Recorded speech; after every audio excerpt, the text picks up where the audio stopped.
היום ט"ז בחודש תמוז, שנת תשע"ז, 10 ביולי 2017. אני, סיגל הולצמן, מראיינת את הגברת האופמן עליזה לבית רוזנבאום. הגברת האופמן נולדה בברטיסלבה שבצ'כוסלובקיה בשנת 1923. הראיון מטעם יד ושם ונערך בבית העדה. בוקר טוב גברת האופמן. תודה. אנחנו נתחיל בבית הורייך בברטיסלבה בסלובקיה, עוד לפני המלחמה, עוד כשהזמנים היו טובים מה שנקרא. בואי נתחיל בשמות. איך קראו לאביך זיכרונו לברכה? יואכים. רוזנבאום? כן. ואימא? גיזלה. ומה היה השם משפחה של אימא לפני נישואיה? ווזנר, W. משפחה גם ידועה מאוד. איפה אימא נולדה, את יודעת? דונייסקה סטרדה, אם את יודעת, שמעת כבר. בסלובקיה, עיר קטנה. ומה את יודעת על ההורים של אימא? על סבא, על סבתא מצד אימא? תראה יוקי את התמונה. אחר כך אנחנו... לא, זה... את המסגרת. אחר כך אנחנו נסתכל בתמונה. תן לי את זה. לא, זה לא תמונה, זה משהו מיוחד.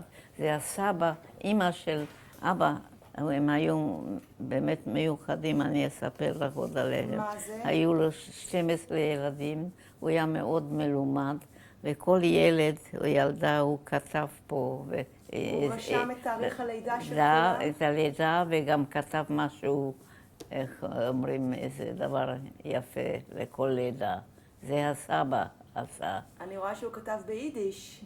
כן, לא דיברו יידיש, אבל זה מה שלמדו בישיבה, ואיפה זה היה ביידיש. ופה באיזה מקום גם בת גיזלה, האימא שלי בן. גם אימא מופיעה פה. כן, אז הוא עשה את זה. איך קראו לסבא הזה? וולף ווזנר. ומה הוא עשה, את יודעת? ממה הוא התפרנס? אני אף פעם לא יודעת, לא היה לו מקצוע או משהו של חוץ מפרופרטיס, את יודעת, הרבה לנד. וכמה ילדים היו לו? 12. 12, ביניהם אימא שלך. ורובם חיו בסלובקיה, או שחיו... באוסטריה, בכל הסביבה, מונרכי, מה שהיה. מה שהיה אוסטרו-הונגריה קודם. כן, כן, בדיוק. הרבה היו באוסטריה, בווינה, בווינה נוישטט, אם את יודעת, בכל באייזנשטט, בכל האוסטרים. והיו גם אחים ואחיות של אימא שנשארו בברטיסלבה? כשאת היית ילדה. לי? אף אחד לא נשאר, אנחנו היינו 9. השאלה שלי, האם היו אחים או אחיות של אימא, דודים ודודות שלך, שחיו בברטיסלבה כשהיית ילדה? לא. איפה הם חיו? הם כולם חיו במקומות אחרים? בדונייסקה סטרדה, הרוב. הרוב. שכמה זה היה רחוק מברטיסלבה? מפרסבורג? שעה אולי. איפה אבא נולד, את יודעת? אבא שלך? כן, בפוקש. שמעת כבר? בהונגריה. בהונגריה. ומה את יודעת על ההורים של אבא, על הסבא וסבתא מצד אבא? לנו היה ג'נריישנס בדפוס. גם לנו בברטיסלבה. ולהורים ולסבא ועוד לפני 100 שנה ביותר הוציאו ספרים רק ביידיש, לא ביידיש אלא בהיברו או מה. בלשון קודש. כלשון קודש בדיוק. ואחר כך זה השתנה כמובן, אבל היו ידוע הספרים, החומר, ואני יודעת מה שלמדו, שהיה מבית דפוס רוזנבאום מפאק. זאת אומרת שלסבא היה בית דפוס בהונגריה. בפאק. זאת אומרת שגם אחר כך הילדים שלו המשיכו את זה? כולם המשיכו. גם אחים שלי, כולם עבדו עם אבא, היה לנו בית דפוס רציני זה כבר בברטיסלבה. בברטיסלבה. אבל הסבא שהיה חי בהונגריה. כל הילדים היו כמעט בדפוס. בהונגריה. כן. הוא נשאר בהונגריה או שגם הוא הגיע לסלובקיה, הסבא? לא. הוריי, כשהתחתנו, היו להונגריה, בוואץ, אני לא יודעת אם שמעת. כן. ומשם הם עברו לברטיסלבה לגור ופתחו גם בית דפוס. איך קראו לסבא מהונגריה? מה היה שמו הפרטי, את יודעת? של אמא, לא, אבא של אבא. איגנץ, איגנץ. את הכרת אותו? פעם אחת. נסעתם היו לשם? כל כך הרבה נכדים, נסענו להכיר את הסבא וסבתא, אבל לא היה לנו שום יחס. אוקיי. כמה ילדים אתם הייתם במשפחה? 9. מה השמות שלהם לפי הסדר? אתל, כן. מישקה, רלי, אירן, אימרה, בילה, מרתה, ליסי זה אני, אליס ולאו. אז את היית בקטנים שבבית. אז בת הכי צעירה היו 5 בנות ו4 בנים. ובגלל שהיית בין הקטנים והבת הצעירה, היית מפונקת יותר? קצת, לא הרבה. אצלנו לא פינקו כמו היום. תאמרי לי, איפה גרתם בפרסבורג? באיזה חלק של העיר? עיר יפה, הילוקובה. חלק יפה. אנחנו היינו דתיים, אבל מודרניים. שום חסידים או משהו מסוג זה. הייתם אבל אורתודוקסים. כן, כשרות וזה היה חשוב. והאזור שגרתם בו, זה היה אזור שגרו בו עוד יהודים, אזור מעורב? מעורב. זאת אומרת, היו לכם שכנים גם נוצרים וגם יהודים? כן, זה מעורב בהחלט. ואיך נוהל הבית שלכם מבחינה יהודית? איך מה? איך נוהל הבית מבחינה יהודית? איזה יהודים אתם הייתם באותה תקופה? אמא שלי הייתה דתייה מאוד, יותר, גם מהבית, כמו אבא שלי, ההונגרים פחות. שמרו שבת בבית שלך? שמרו שבת, כשרות 100%, והלכו לבית הכנסת. הבנים כבר לא כל כך לבריאות. אבא היה הולך לבית כנסת? אבא, כן, אבל האחים, אני זוכרת, שיקרו, אמרו שהיו, אבל לא היו. וזה כבר היה דור אחר. בואי תספרי לי, איך עשו שבת בבית שלכם? מה את זוכרת? זה היה הרגל קדוש. מי הכין שבת? מי בישל לשבת? היה כמובן עוזרת. העוזרת או אימא? או אימא ועוזרת? אימא, היא לא עשתה משהו אחר אז לדאוג לבית. איזה דברים אימא הייתה מכינה לשבת, לחג? היו מאכלים מיוחדים? כל שבת היה גוס, אבז, זה כל שבת. צ'ולנט כמובן. לקחו לבייקרי, את יודעת את הסירים. מי לקח את הסיר? עוזרת. העוזרת? וקרה לפעמים שהתבלבלו בסירים? לא, זה היה חשוב מאוד מה שכתוב, סיר מיוחד, שיהיה אלגנטי. היו סנובים מאוד, מאוד. מה זאת אומרת סנובים? עד כדי כך מי שדיבר יידיש אם זה נורא. זאת אומרת, מי שדיבר יידיש נחשב אוסט-יהודן? עוד לא. את יודעת, 3 אחיות שלי היו יותר מבוגרות, ולי הייתה אחות שנה, אנחנו היינו הקטנות. ואלה, אני זוכרת מילדות, שדיברו שידוכים. ככה חיתנו אותם ממש. לא היו מאושרות. ומה להגיד לך? התחלת להגיד שהמשפחה הייתה קצת סנובית. ואני אמרתי לך, למה את מתכוונת? זאת אומרת, יידיש היה נחשב מחוץ לתחום? אסור היה, מה, זה לא דיברו, לא היו, או לא דיברו שידוך, וזה אני באה לזה, שמישהו שבא מפולניה. פולניה זה second class Jews. ככה התחנכנו. עד כדי כך, כשאני באתי, אני בארץ התחתנתי, בת 20-21,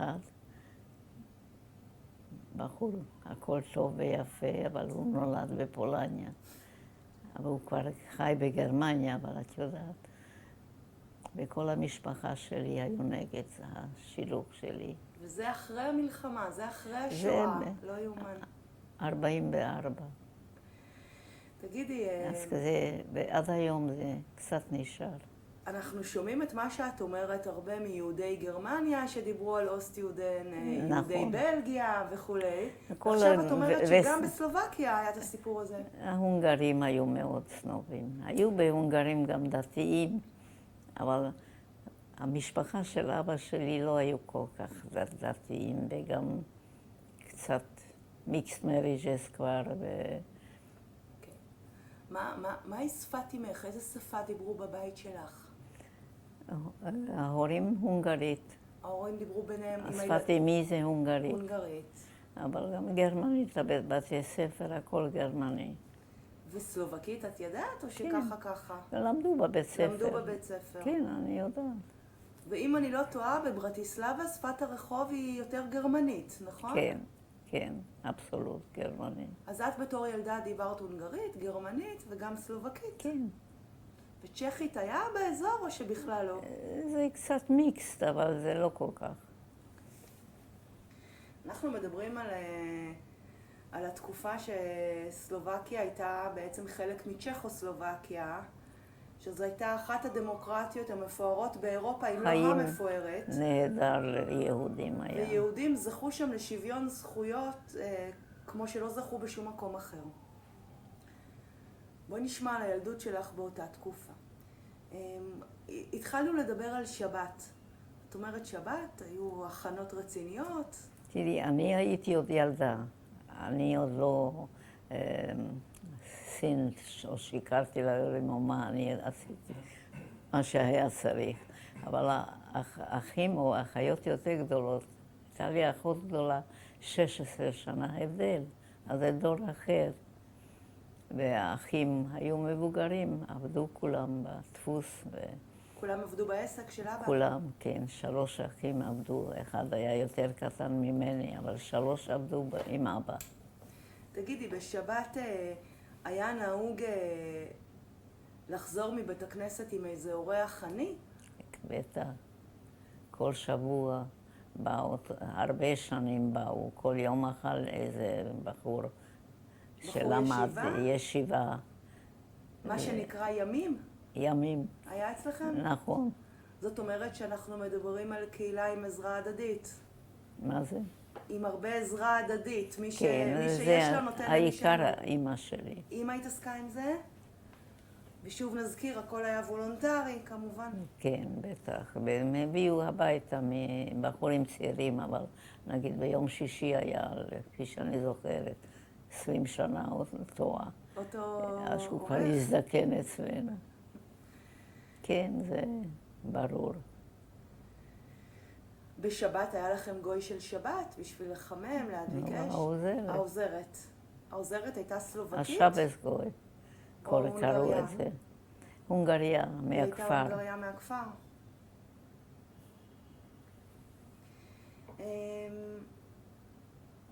איפה את למדת בכיתה א'? בברטיסלבה. באיזה בית ספר? יהודי. מה את יכולה לספר על בית הספר? שאותו הבית ספר הלכו האחיות שלי המבוגרות בהונגרית. וזה השתנה לגרמנית. וגם חלק מאותו המורות. המורות היו כולם יהודיות? כן, כן. ותוכנית הלימודים נצמדה לתוכנית הלימודים של המדינה הצ'כית, פחות או יותר? כן, כן, כללי. לימודים כלליים? כן. ואתם למדתם בבית הספר היהודי גם משהו שקשור לעם ישראל, לתולדות עם ישראל? בכלל לא. גיאוגרפיה של ארץ ישראל? בכלל לא. עד כדי כך זה לא היה יהודי. בכלל שום חינוך לא קיבלתי.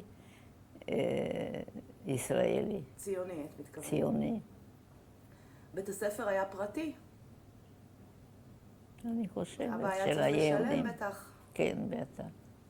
ויהודים של משפחות עניות גם הגיעו ללמוד בבית ספר הזה? ילדים ממשפחות עניות? אני לא יודעת באמת. חברות לא היו בערך באותו סוג, את יודעת. מי היו החברות שלך? מי, מה זאת אומרת, משפחות? ילדות יהודיות בעיקר? כן, לא היו, זה היה בית ספר יהודי. לא היו לך חברות נוצריות מהשכנים או משהו כזה? שמה לא, יותר מאוחר הרבה. מתי יותר מאוחר? שיצאתי מהמסגרת הזו בכלל ללונדון נגיד. לא, אני מדברת עוד לא, כשהיית בסלובקיה. בבית לא. בעיקר החברות הן יהודיות. לי כן, את. בגילי, אבל האחים יותר מבוגרים היו. כבר יותר התערבבו עם הסביבה. כן. ומה היית עושה בשעות הפנאי שלך, אחרי הצהריים? מה היית עושה? לומדים, מבלים עם חברות, שום דבר אקסייטינג, לא כמו פה, הסירים. אבל היה לייפסטייל אחר, מה להגיד. היה נהוג לשחק ברחוב, או שזה לא היה נהוג? כן, היה חסר בכל בית, את יודעת, כשהיה בנוי, שם נפגשו, שיחקו משחקים אחרים כמו היום. איזה משחקים? עם כדור ועם רקדנו, את יודעת, והיו שירים, שרו, אז יודעת את זה. ההורים שלך, להם היו חברים סלובקים? סלובק. היו להם חברים נוצרים? לא, רק לאבא בביזנס. מה שקשור לעסקים? פרטי לא. היה בעצם אחות אחת שגרה תמיד בברטיסלבה, עכשיו נזכרתי, של אמא, דודה אחד, וילדים בערך בגילנו, ושאנחנו התחנכנו ביחד, דור טו דור הם היו גרים. ועד היום יש עוד בן דוד אחד שאני בקשר כמו אח. האם, אני מבינה שאת בילדות שלך, רוב החברות שלך, החברה הייתה יהודית, ואני כן. מבינה שכך גם הורייך בעצם. מורם? לא, הורייך, אבא ואימא, זאת אומרת, הסביבה כן, החברתית שלהם... גם לא חברים שאני זוכרת במיוחד. את הדודה את זוכרת, משפחה. הרבה משפחה משני הצדדים, ובאו קונסטנטלי. המשפחה זה העוגן הכי חזק שיש, נכון? כן. באותם השנים. כן, בהחלט. משפחה זה חוזק. בהחלט. אוקיי. אנחנו יודעים שברטיסלבה, פרסבורג באותם הימים, הייתה עיר מפותחת, עיר מודרנית יחסית לאותה תקופה. נכון. שופעת תרבות, שופעת אומנות, פעילויות ספורטיביות וכולי. האם אתם בתור יהודים לקחתם חלק בכל מה שלעיר הגדולה היה להציע? כן, האחים והאחיות היותר מבוגרות היו מאוד אקטיביות. 3 אחים היו מאוד אקטיביים בקומוניזם. הם היו, כן? הם היו כן, במפלגה הקומוניסטית? כן, והם גם הדפיסו בלילות בשביל הקומוניזם. מה, בבית דפוס? בבית דפוס. והם היו הראשונים שברחו, גם הם פחדו מאוד. כי הם פחדו מהכיוון הזה של שהם קומוניסטים? כן. האם זה היה חוקי באותו זמן להיות קומוניסטים? לא כל כך. זה היה גבולי, כן, נכון? כן, לא כל כך. אבל הם לא נרדפו חזק על ידי השלטונות, כמו במקומות אחרים באירופה. לא, באמת לא. זה מה אני הייתי עוד צעירה מדי. אני הייתי אקטיבית סתם בספורט במכבי. קראו לזה מכבי. את היית במכבי. תכף נדבר על מכבי, אני רוצה לחזור לאחים. אתם הייתם משפחה די עמידה לפי מה שאני מבינה. אתם הייתם משפחה עמידה יחסית. לא הייתם עניים. לא. הייתם במעמד בינוני פלוס? מידל קלאס. מידל קלאס. לא היה מחסור בבית או משהו כזה? לא. היה לכם את העסק, את היה הבית דפוס? צניעות מכל הצדדים, כמו שמקובל היה, אז לא היה בזבוז. אבל צניעות כערך, לא צניעות מכורח המציאות. כן, לא, היינו במצב טוב. הייתם במצב טוב. את אומרת, הילדים הם, האחים שלך, חלקם פעילים קומוניסטים. אנחנו שומעים הרבה שדווקא הילדים מהמשפחות היותר מבוססות, הם הלכו לכיוון הזה. מה אבא חשב על זה? אני לא התערב כבר. כשהוא היה בן 60 היה כבר זקן. כבר הבנים עבדו בשבילו. אוקיי. זמנים אחרים. האם מישהו מהאחים שלך גם היה קשור לאיזו תנועה ציונית? אחד. ומה הוא היה? הוא היה אקטיבי, אני לא יודעת פרטים בדיוק, גם הוא היה בחו"ל והיה לו קשר בינלאומי עם ציוניזם. אפילו שבלונדון שהגענו, אז היה לו איזה קשר שלנו, לא היה אף אחד.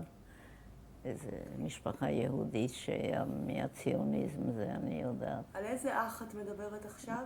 הוא נפטר לפני שנה בן 100 במונטריאול. ומה שמו, איך קראו לו? רון, הוא ידוע במונטריאול. יהושע רון. ואת אומרת שאת היית פעילה במכבי. כן, וזה עזר לי גם. מה את זוכרת מהפעילות במכבי? אנחנו... קודם כל היו בחורים שבחיים שלי לא היו, וההורים לא ידעו כמובן, זה כבר... ולא דתי גם. אנחנו, מה שמעניין זה היה, אני לא יודעת איך לקרוא את זה אפילו, סוג דתיות שהיה קצת פורסט. זה לא... אף אחד מהמשפחה, מהאחיות והאחים דתי. אז מה את זוכרת ממכבי? שאני ביליתי נהדר והרבה צעירים. והקשר שלי, שאני הגעתי ללונדון... אבל עוד במכבי שאת לא, בברטיסלבה. זה עזר לי.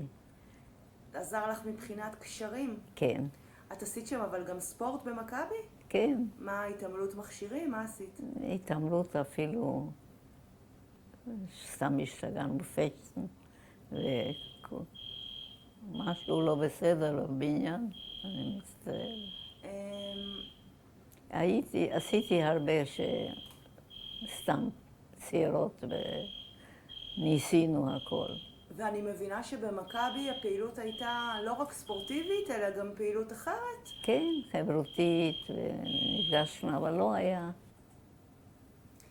האם במכבי גם הייתה פעילות ציונית? דיברו איתכם במכבי על ארץ ישראל, או שזה לא כל כך... כן, קצת. קצת.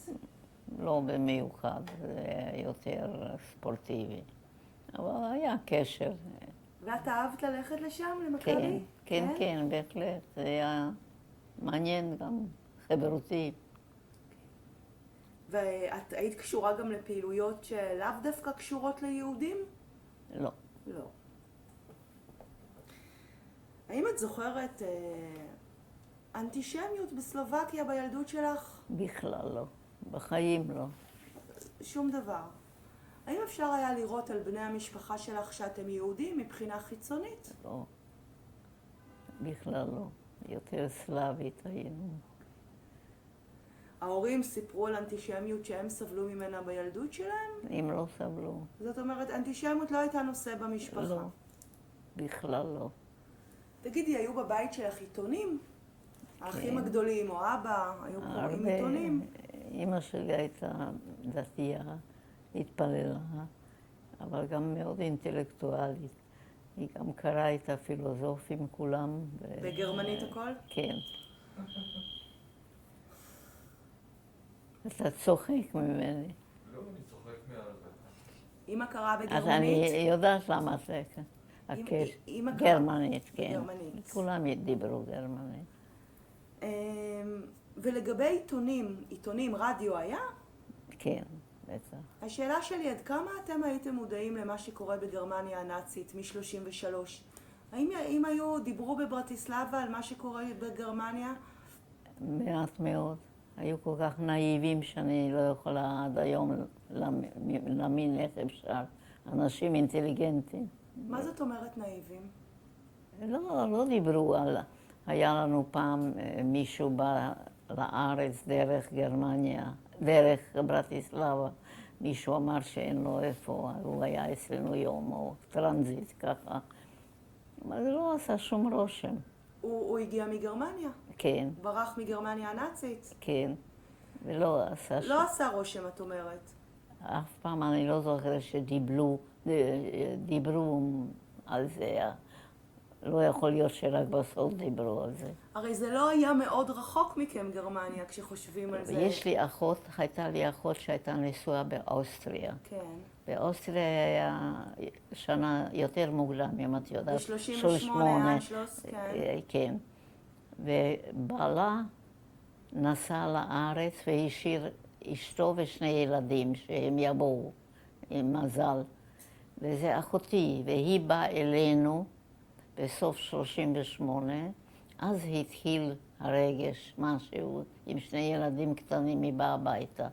זה כבר היה קצת בלגן ולא... היא סיפרה מה עבר עליהם באוסטריה, לא. אחרי אנשלוס? לא עבר עליהם כלום, אבל הוא תקף ברח. הם ברחו מיד. כן.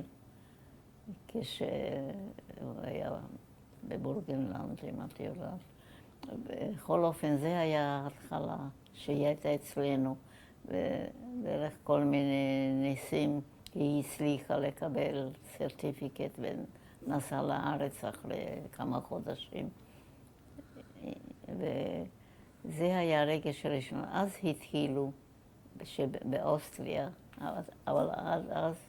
מה שאת אומרת זה שמה שקרה בגרמניה הנאצית כבר מ-33 לא עורר יותר מדי עניין בקרב יהודי ברטיסלבה. לא, איך זה לא נגע באנשים בצ'כיה, בפראג, כל המשפחה של בעלי,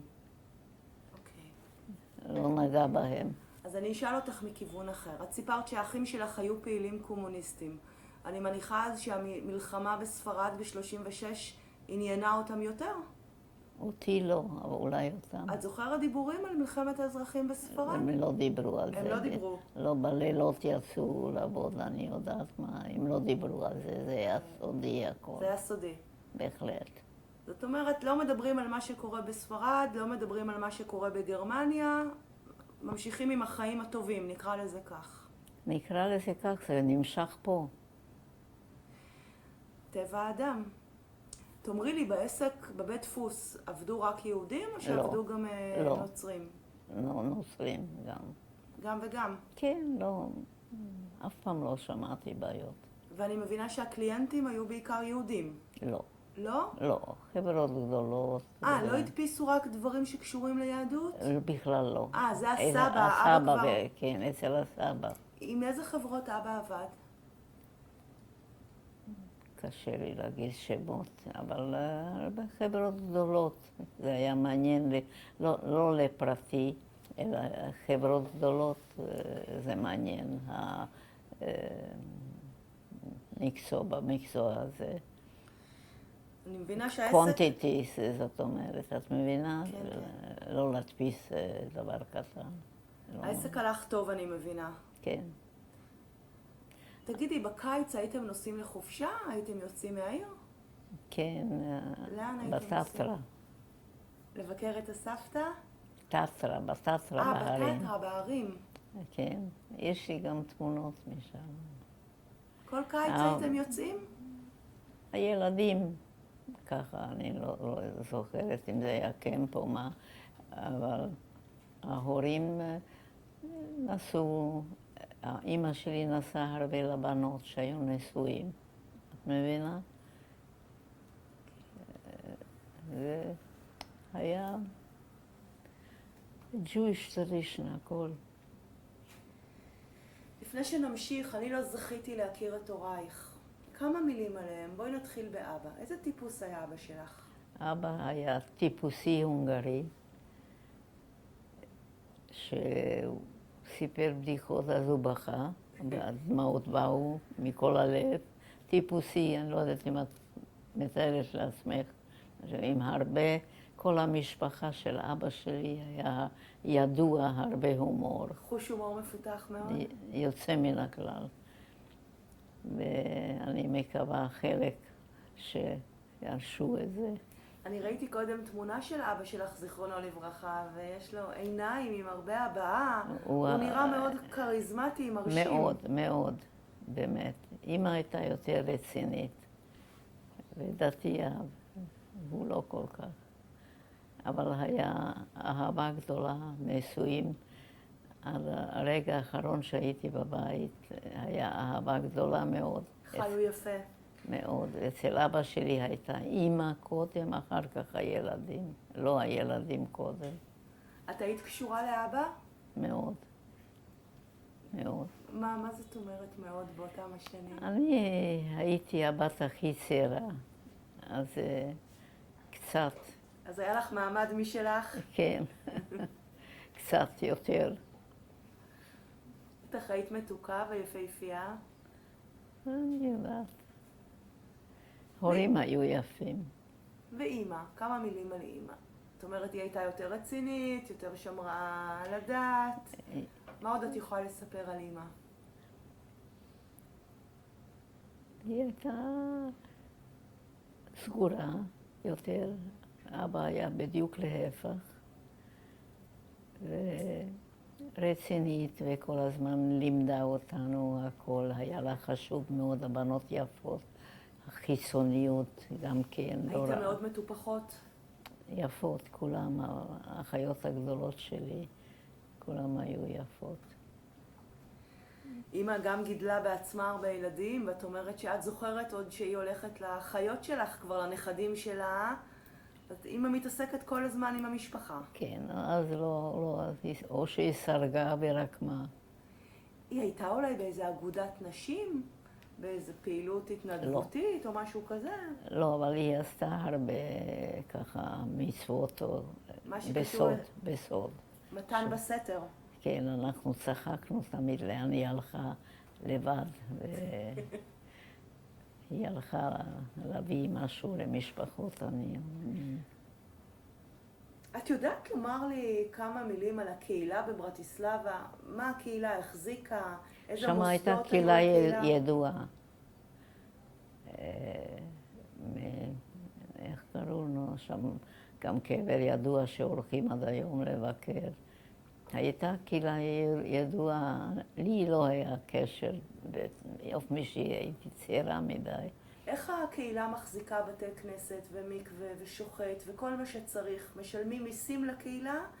כנראה, אני בטוחה, וגם בשביל המקום בחגים שהלכו, מי שלא שילם לא יכל להיכנס.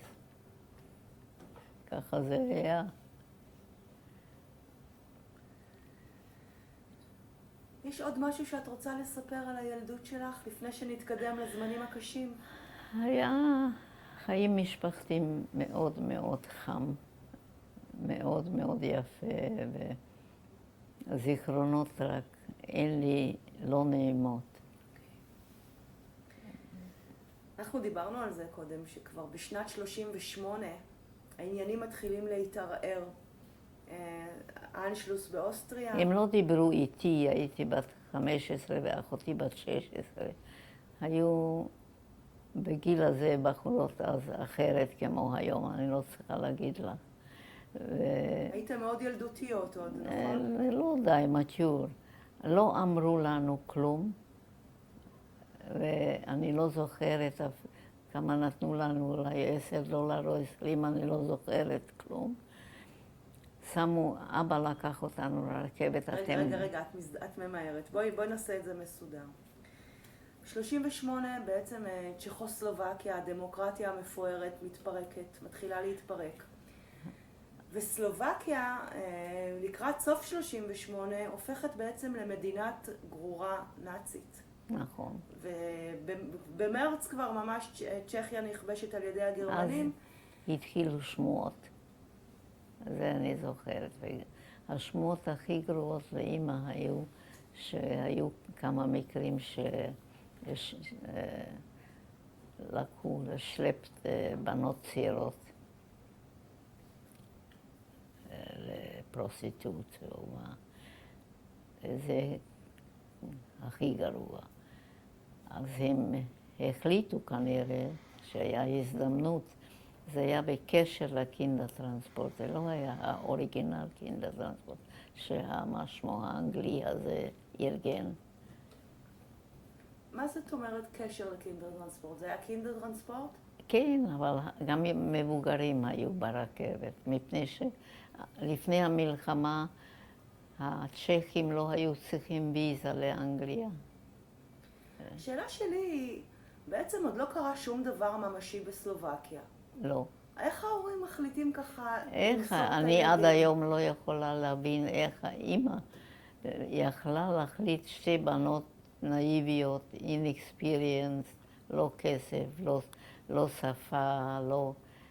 אבל זה היה מאורגן איכשהו, מפני שהגענו אבל עוד לפני שאימא מחליטה, האם בברטיסלבה עצמה כבר התחילו אירועים אנטישמיים? היה איזה משהו או ששום דבר? היה, אני יודעת, החברה הכי טובה שלי עם כמה אחיות עם המשפחה נסעו לארץ. כנראה אנשים קיבלו לעזוב? סרטיפיקט, כנראה הם הכינו. אני לא ידעתי אף פעם אם היו ציונים או לא, לא הרגשתי. אבל ממה פחדו? אמא, את אומרת, פחדה מהעניין של מה, שיקחו בנות, שחיילים כן. ייקחו בנות? כן, מהכיוון הזה? זה היו שמועות וזה מספיק היה. מספיק היה השמועות האלה. כן, בשביל שתי בנות, אנחנו כבר, בנים כבר לא היו בבית. היו מפוזרים כבר. אני אגיד לך למה אני מתעקשת על הנקודה הזאת. אנחנו שומעים על עדים מכל מיני מקומות, ומקומות שהמצב היה הרבה יותר קשה מאשר בשלב הזה בברטיסלבה, לא מיהרו לעזוב את המקומות האלה. יותר קשה, בהחלט. ואנשים לא עזבו, ואימא שלך היה לה כנראה חוש מאוד מחודד. היה לה חוש, אבל איזה החלטה. החלטה מאוד קשה. אני לא יודעת איך היא יכלה, ממש. בת כמה את היית אז? אני 15, אחותי 16. ואחיך קטן? הוא לא היה איתנו, הוא עוד היה עוד קינדרטרנספורט יותר מאוחר. יותר צעירים, הוא היה 3 שנים יותר צעיר. אז אותו גם כן אימא מצליחה להוציא? כן. כל 9 ניצלו. לא יאומן.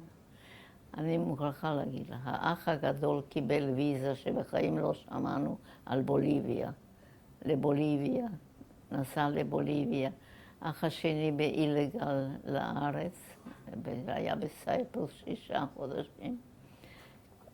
ואח אחד גם כן ללונדון, ושתי הבנות בלונדון. ואימא נשארה לבד והלכה לגור עם אחות הגדולה, שהם עוד חיכו בטופולשני בסלובקיה בעיר. חיכו על ניסים, שישתנה המצב. ואבא, בעצם מה קרה לאבא? קיבל סטרוק. מתי? באיזה שנה? ממש באותו זמן? כן, לפני שהם כבר, הם לקחו שותף ארי גוי בעסק. כי הם היו חייבים. כן, והם עברו לגור מברטיסלבה. והיה להם הסכם, הוא תמיד כתב שהיה הסכם טוב שיהיה להם הכנסה, וכמובן הוא לא שילם.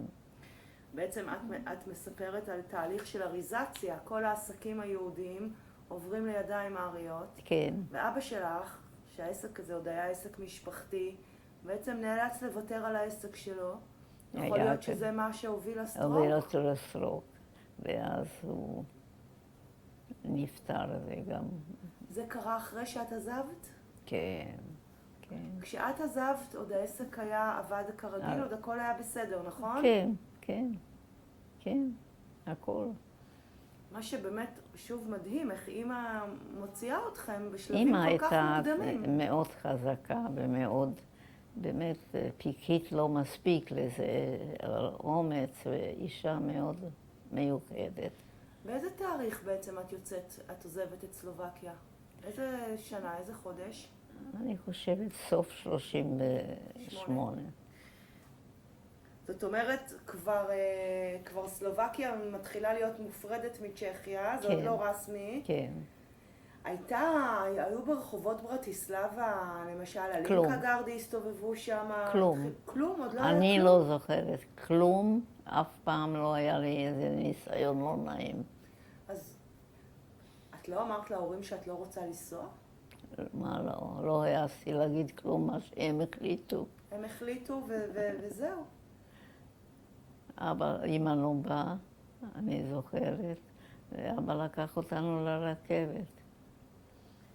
וזהו, הם החליטו, עוד כמה זמן תחזרו. זאת הייתה המחשבה? כן, בטח. העניינים יירגעו כן, וזה הכל מחכים לכם, ושם חיכו כאלה, ויסו, או מה, אורגניזיישן, ברכבת, חילקו את הילדים כמו סלייבס. איך אמא הכניסה אותך לרשימה? את לא יודעת? דרך קשרים? איך? אני באמת לא יודעת את זה. את זוכרת את הפרידה מאמא? פעם אחרונה שראית את אמא? בחלון היא הסתכלה שאנחנו עזבנו. היא לא יכלה לבוא לרכבת. ולא היה לכם מושג שיותר לא תראו את ההורים? לא עברה אפילו מחשבה כזו? לא. לא. היו שם בקבוצה שלך ילדים יותר קטנים? לא. רובם היו בני נוער, פחות או יותר? טינג'רס או יותר מבוגרים. נוער, קבוצת כן. נוער. מה לקחת מהבית? זה דברים אישיים? מה לוקחים? מה לוקחים? ספר אחד לקחתי שהיה לנו ספרייה גדולה, אבל לא היה לי הרגש להגיד לה שאני לא אחזור עוד פעם. לברטיסלבה לא הכרתי בעולם משהו אחר. עיר נעימה וחיים טובים. כן, אבל זה התגלגל אחרת. אבל למה הקשר שלי, היה לי קשר למכבי שהרגשתי, שמה קרה? אנחנו היינו אצל משפחה. בואי תספרי על הנסיעה. אתם נוסעים ברכבת? איך אתם נוסעים? ברכבת 3 ימים, אני חושבת. היו שם מראות קשים ברכבת של פרדות? או שהכל היה ככה סולידי כזה? לא, לא היו סצנות או משהו, כלום. זה לא את מבינה כמו ברכבת שלקחו, זה כאילו וולונטרי. ואז אתם מגיעים אחרי 3 ימים? בערך. איך ומה, דרך הולנד, אני זוכרת. נסיעה קשה, אבל היינו צעירים, זה אחרת.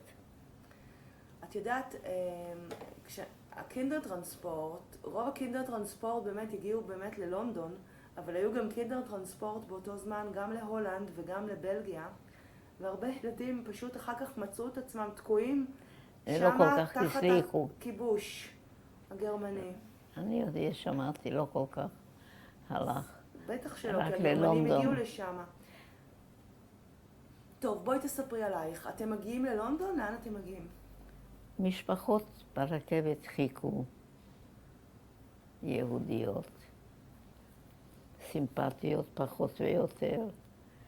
אני הגעתי לאיזו משפחה בגולדס גרין, ואחותי למשפחה אחרת.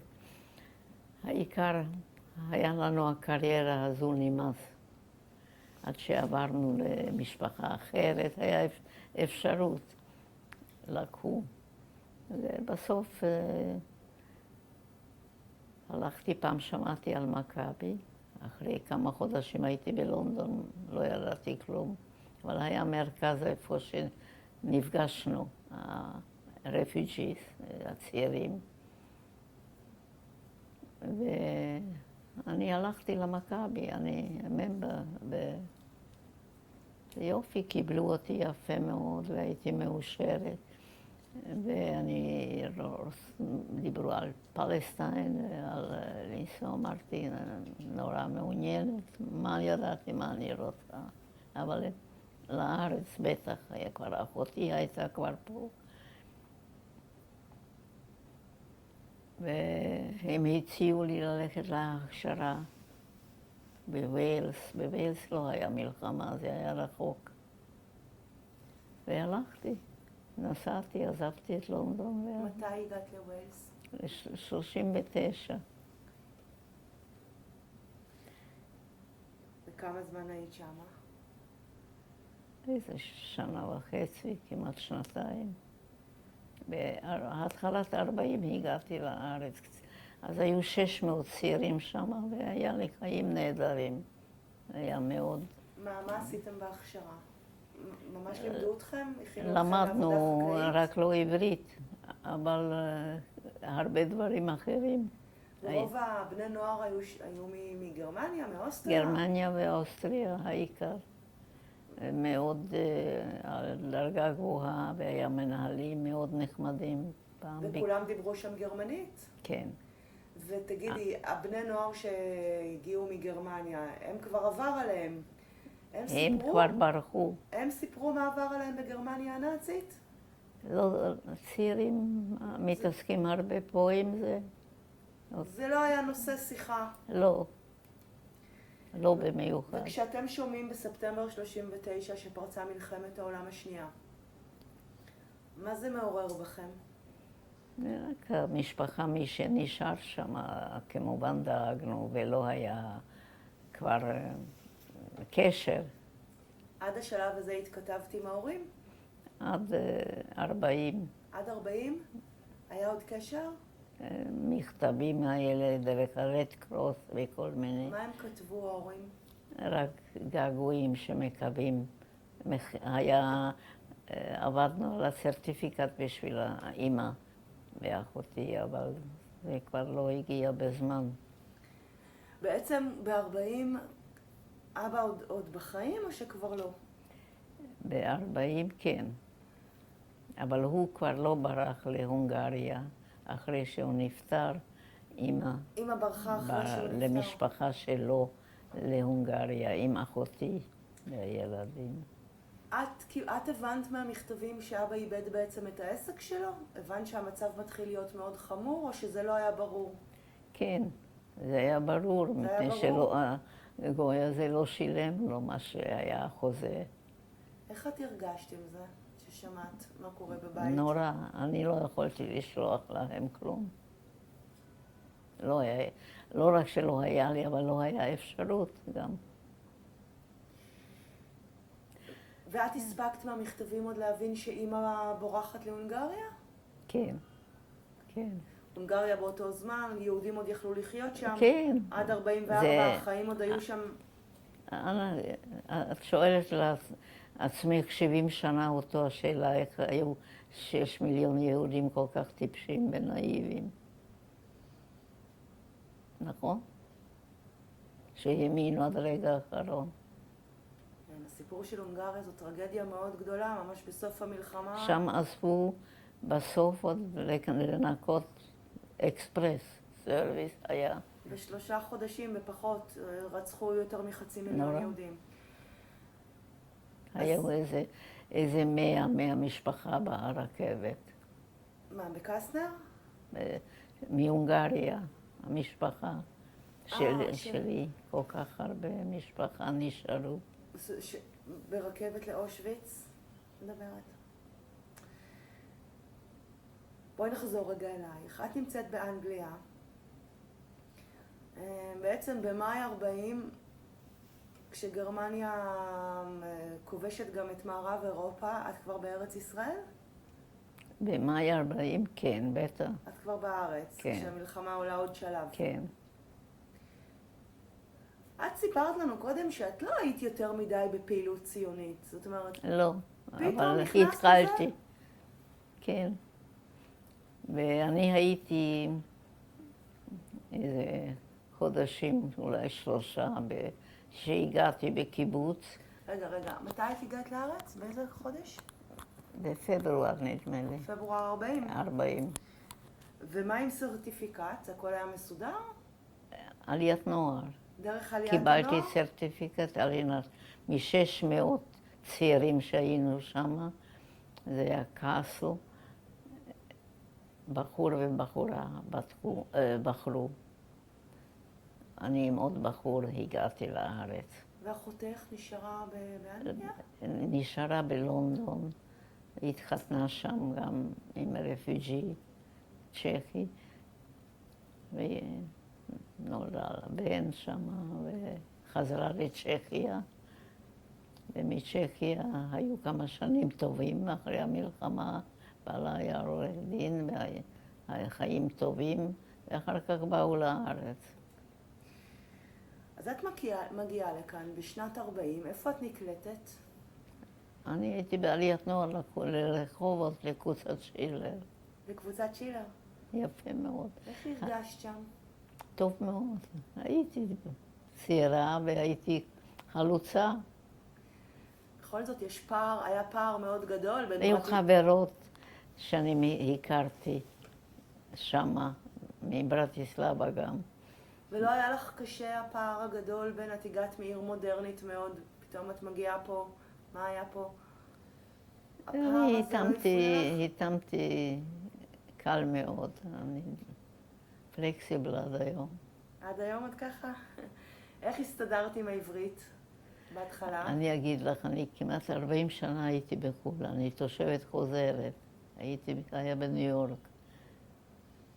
אבל כשהיית פה בארץ, בשנת 40, אני, בהתחלה, אז הייתה לי אחות בתל אביב שלא נתנה לי לחיות בקיבוץ, זה לא מתאים, וזה לא, ואז היו תנאים יותר קלים עוד. אז היא סידרה עם עליית נוער להעביר אותי לתל אביב, אז נפתח בית צעירות בפרוג, והיא גרה בדיזנגוף, זה היה קרוב ממנה, אז זה חשוב לשמור עליי. אז אני עברתי. היית מרוצה? לא, לא, זה היה, אבל אז היה חשוב ששנתיים לא היו דאגות. את פה בארץ, בינתיים מלחמת העולם משתוללת באירופה והאספקט היהודי. אז היה גם בומברדמנט בתל אביב, בבן יהודה, עם הסופרת. אתם מתחילים לשמוע כאן בארץ איזה אסון גדול קורה באירופה, או שלא כל כך? לא, לא, משפחה קרובה, אימא ואחות. אבל נותק הרי הקשר, את לא יודעת מה קורה איתם. עד שידענו בקושי, ואחר כך לא, אבל שמועות ידענו, אני לא יודעת איך ומה, שנשלחו כל היהודים מהונגריה. את יודעת, הונגריה זה היה ב-44, ממש לקראת הסוף, אבל אם רגע אני רוצה... היו עוד מכתבים. ברשותך, אני רוצה רגע להתייחס לסלובקיה, אני חוזרת לסלובקיה. בסלובקיה בעצם קורה דבר מאוד מאוד מיוחד. לצערנו, הטרנספורט הראשון של בנות באופן מאורגן יוצא מסלובקיה במרץ 42, ואלה הבנות שנלקחו לאושוויץ והם יבנו את בירקנאו. וזה הבנות הסלובקיות. האם הגיעו שמועות על משהו נוראי שקורה דווקא בסלובקיה? לא. זה הטרנספורט הראשון שיצא מכל אירופה לאושוויץ. ואתם אני לא ידעתי את זה. לא ידעתם. ויותר מאוחר, מתחילות להגיע שמועות על רציחות. 42, כבר לא היה לי קשר עם ברטיסלבה. הוריי, אימא שלי. ההורים כבר לא היו שם. כן.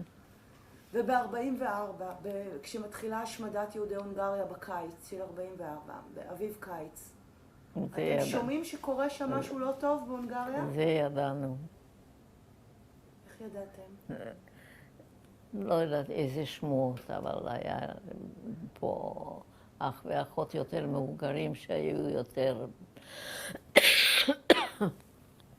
סליחה. הם היו יותר אקטיביים בעניין. הם חיפשו, הם...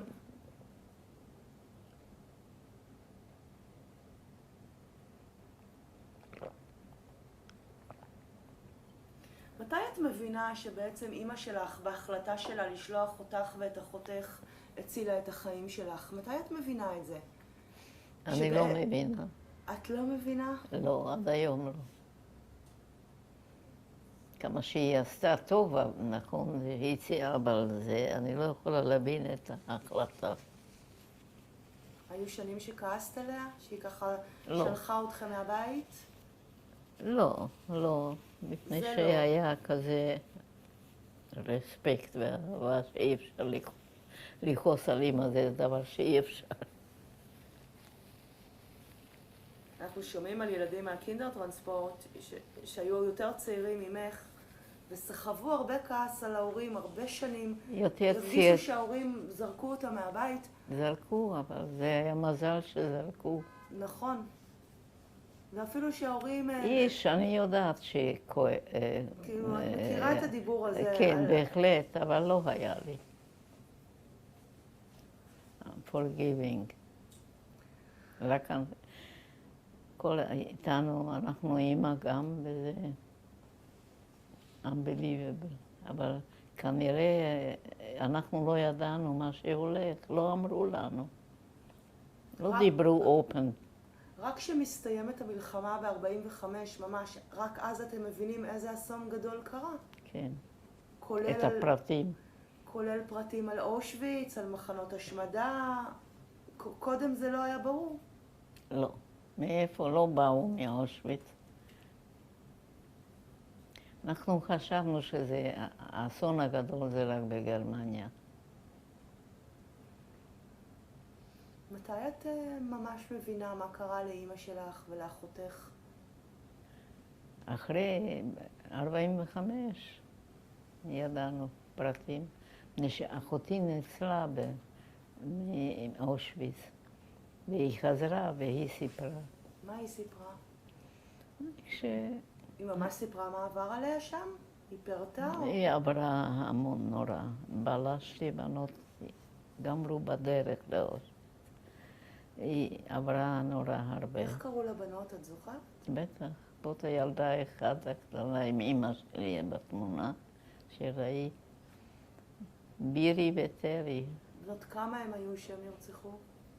הקטנה אולי בת 10, הגדולה בת 13. ואחותך שרדה את המחנה? מה היא? אחותך שרדה? היא עבדה, היא הייתה מאוד, באמת מאוד פיקית, והייתה נראית כמו גויה. והיא ברחה מהעבודה פעם, ובתור גויה הסתובבה, וניסים ונפלאות. ואחותך הצליחה לשקם את החיים שלה אחרי ששתי בנות נרצחו? היא מה? היא הצליחה לשקם את חיי אחותך? כן. היא התחתנה עוד הפעם כן. עם גבר שגם איבד את כל המשפחה. היא חזרה לסלובקיה. כולם חזרו קודם הביתה לראות מי ומה שיש לו שם. ונולדו לה עוד ילדים? לא יכלה יותר.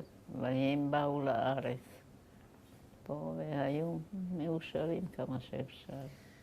ואיך את, כשאת שומעת מה קרה לאימא למשל, איך את, ולכל קרובי המשפחה מהונגריה, איך את מתמודדת עם זה? אני לא יכולה, עד היום לא.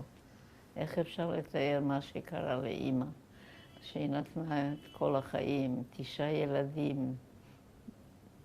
אי אפשר להתמודד עם זה. את יודעת, אימא נרצחה באושוויץ או שיותר מאוחר? אימא באושוויץ. באושוויץ ממש? כן, חילקו אותם תקף. היא לא עברה את הסלקציה הראשונית, אימא. את מה? לא, ישר. ישר לגזים? ישר. זה אנחנו יודעים. מי אחותי? וכשאת חושבת על האבא שנפטר עוד קודם, יש לך נחמה שהוא לא עבר את הסיוט הזה? כן, בטח. שהוא מת מוות טבעי? כן, בטח. זה נורא קשה לתאר איך הורים עוברים. את פגשת אחר כך עוד ניצולים פה בארץ? עוד מי? ניצולי שואה, למשל אנשים עם מספרים על הידיים. את פגשת פה הרבה אחרי המלחמה? בטח. אי אפשר לא לפגוש. זה תמיד עניין אותך הנושא הזה, או שהעדפת להתרחק? לא, זה חי איתי. זה חי איתך ממש? בטח. את יצאת מברטיסלבה ממש ברגע האחרון. נכון. כמה חודשים אחרי זה כבר היה מאוד קשה לצאת משם, וגורל יהודי ברטיסלבה היה טרגי מאוד. אני יודעת. רק שההורים בעיניי היו כל כך פיקים ושלא היה להם שכל.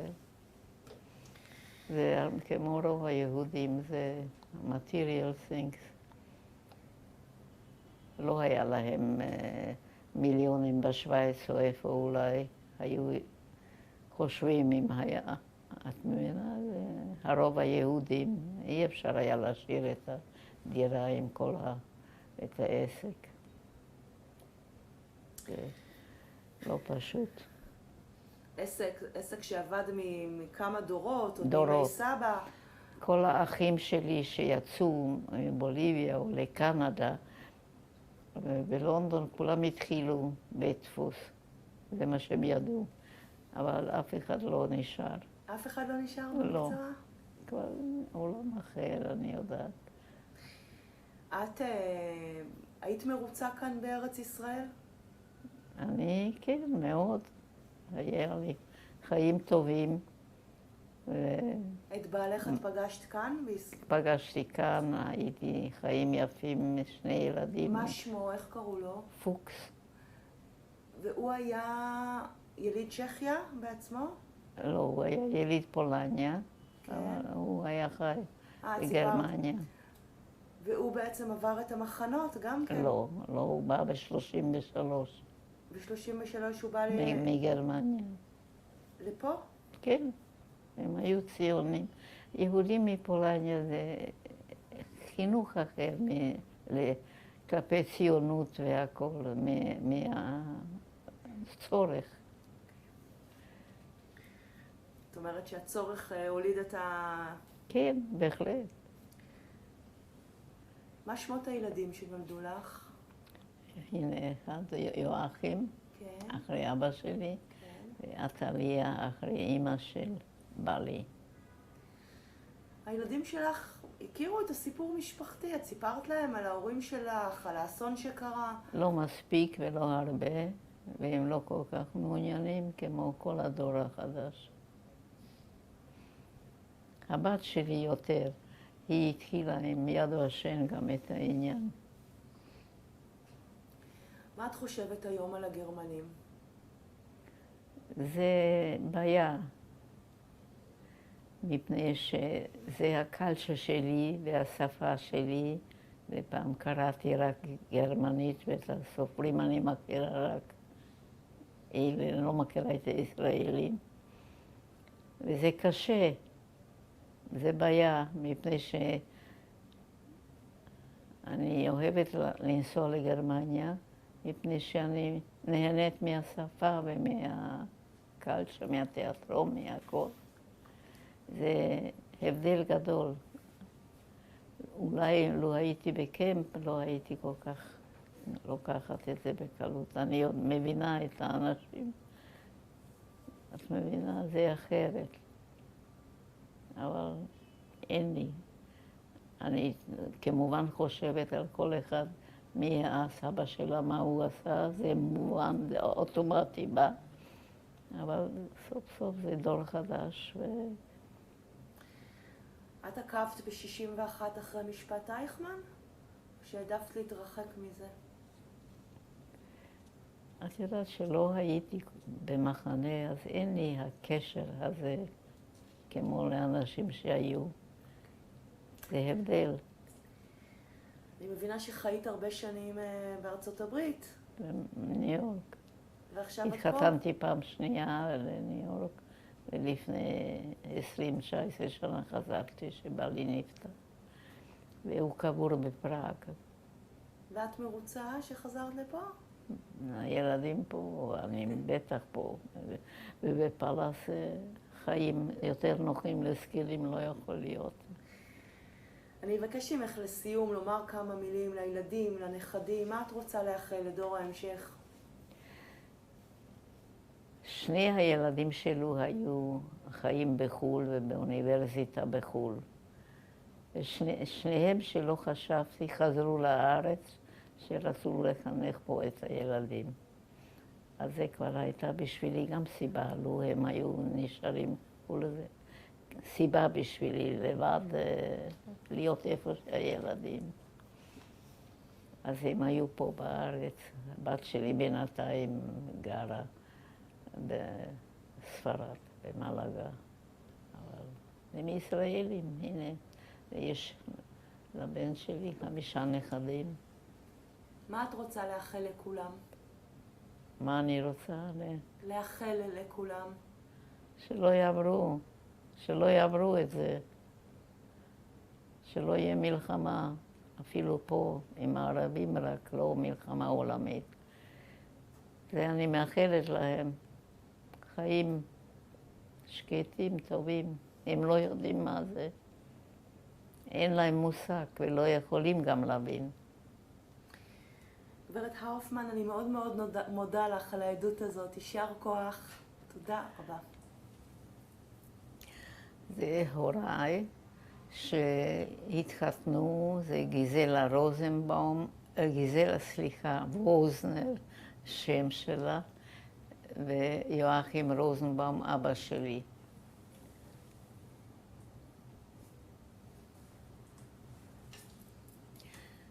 זה יואכים היינריך רוזנבאום, אבא שלי, בברטיסלבה.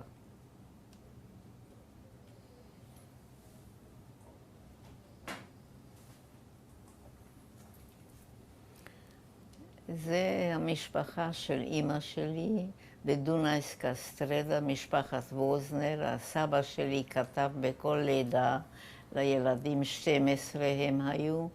משהו מיוחד, כל ילד או ילדה היה מיוחד אצלו.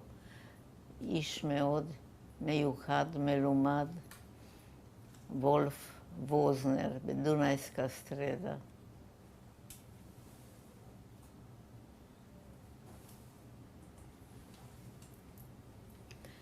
זה אימא שלי, גיזלה רוזנבאום, והנכדה שלה, בת אחותי, שהם ביחד הלכו לאושוויץ ולא חזרו.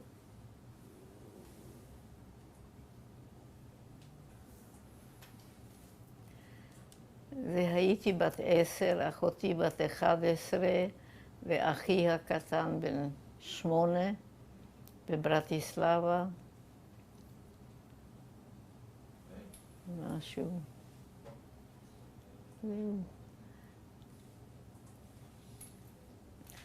זה מרתה אחותי, לאו אחי הקטן, ואני ליצי.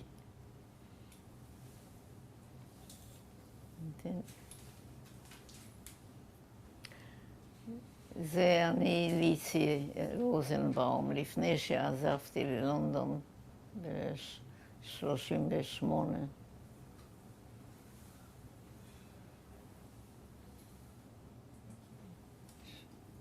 זה אחד המכתבים מההורים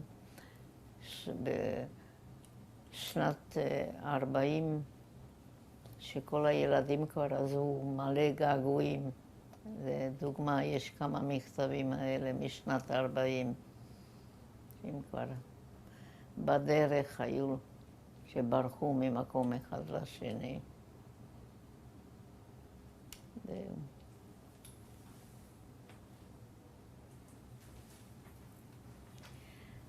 זו תמונה של הבת שלי, עטליה, עם בעלה הקטור, והבן שלי, יואכים, ואשתו רותי.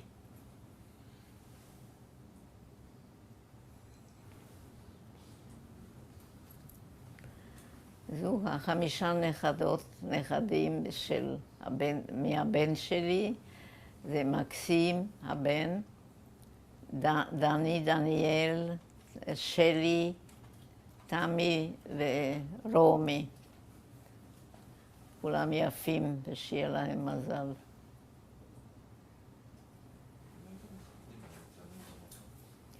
זו איז'ולי ובעלה מייקל, הם גרים בטורונטו, ויש להם תינוקת, הבת של הבת שלי, איז'ול.